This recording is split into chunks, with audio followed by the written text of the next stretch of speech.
রাগের মাথায় আপনি সন্তানকে বললেন তুই মর, ফেরেশতারা বলল আমিন।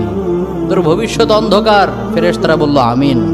রেগে মেগে আপনি আপনার মেয়েকে বললেন জীবনেও তোর কপালে স্বামীর ভাত জুটবে না, ফেরেশতারা আবারও বলল আমিন।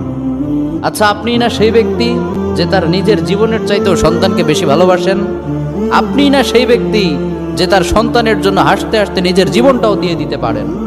আপনি না সেই ব্যক্তি যে আল্লাহর কাছে নিজের চাইতেও সন্তানের জন্য বেশি দোয়া করে? তাহলে কি করে নিজের হাতে নিজের সন্তানের এত বড় ক্ষতি করতে পারলেন?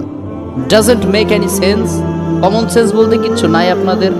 আপনারা কি জানেন না আপনাদের রাগের মাথায় বদদোয়া করাগুলো ফেরেশতারা আমিন বলে?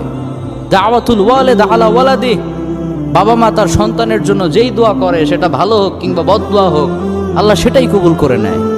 এজন্য খবরদার, নেভার কার্স ইউর চিলড্রেন।